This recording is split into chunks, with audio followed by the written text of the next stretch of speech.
have to be instructing a tech or a CNA to put the chair where you want it, and that's fine. I had a cervical level C5 spinal cord injury in an outpatient setting. He had no trunk control whatsoever. He weighed like 190 pounds. He was 6'2".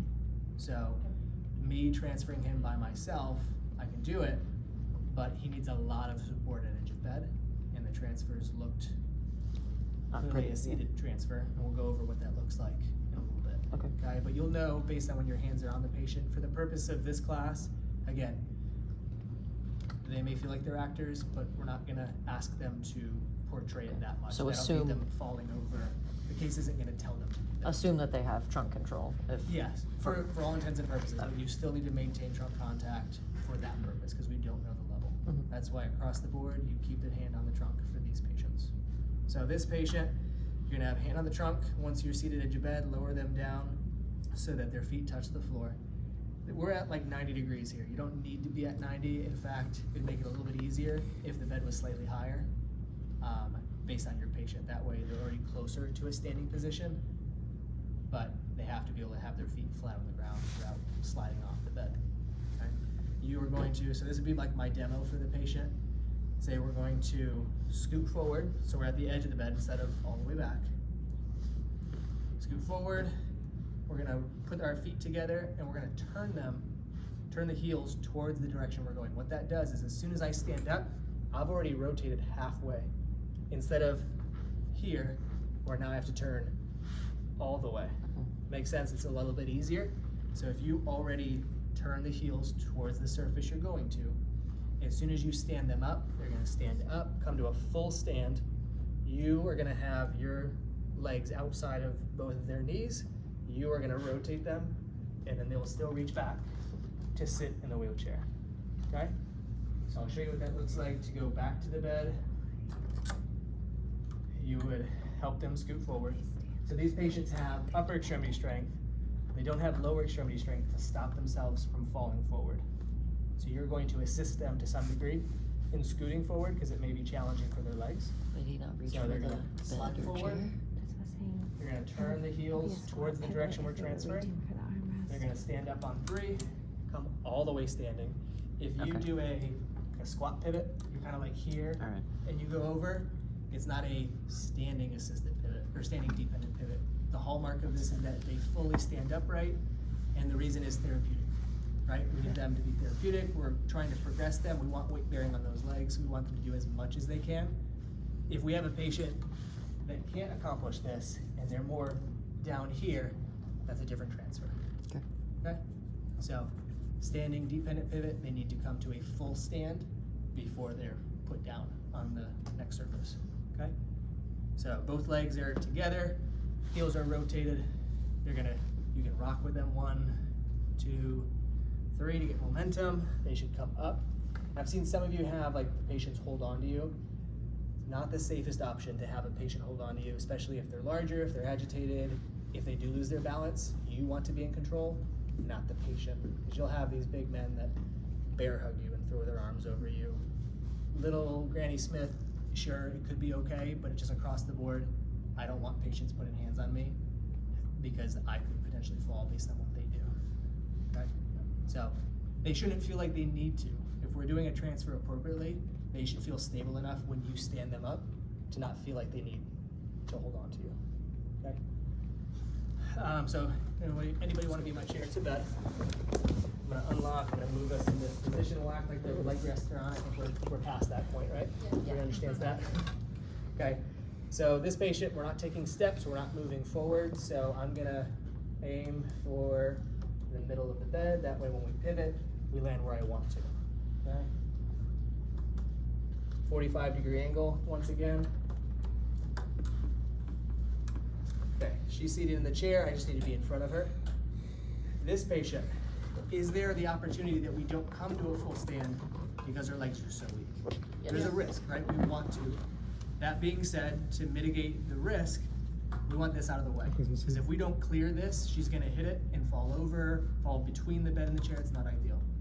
So to get it off, you have this little toggle switch on the front, you lift up.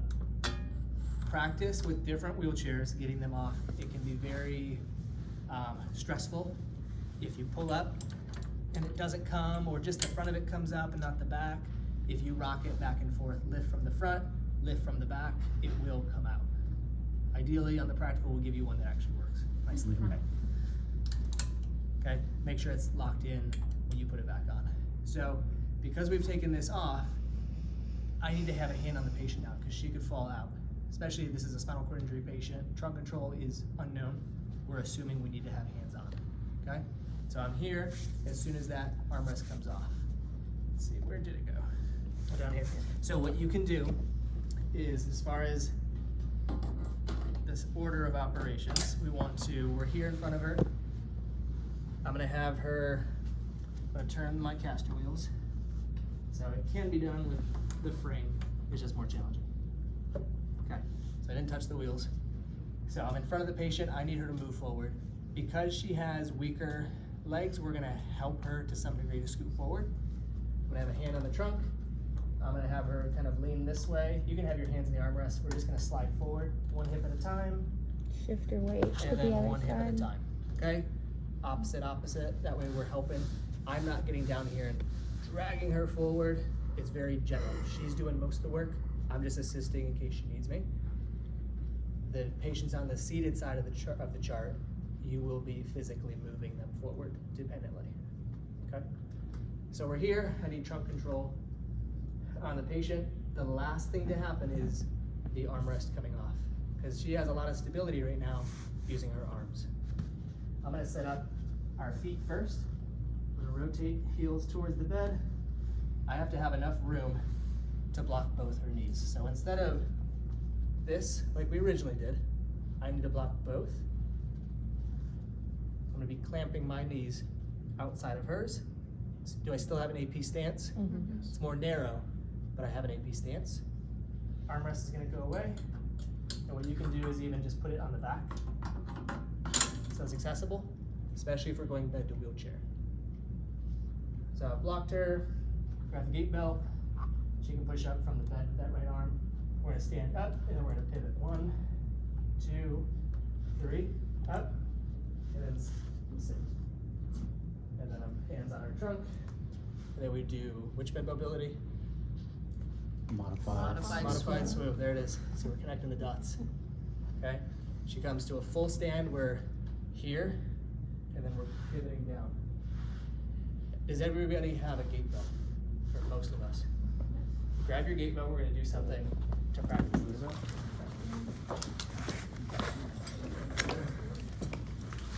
So this type of blocking is gonna feel weird because your base of support, where your feet are, is very narrow.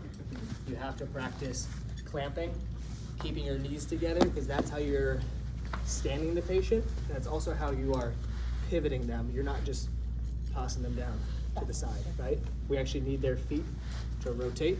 And if I see this, that's what we're using this for. So if you roll it up like this, put it between your knees like this, get an AP stance, you're holding the patient, you should be able to do this and back without dropping that belt. When you drop the belt, you drop the patient. Good, like that.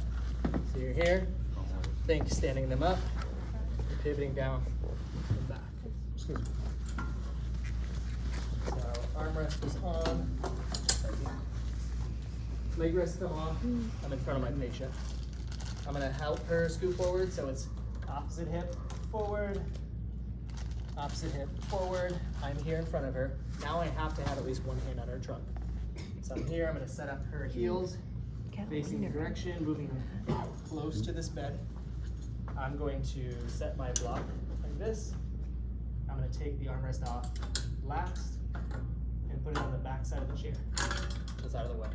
And then we would stand up and then pivot down. Okay?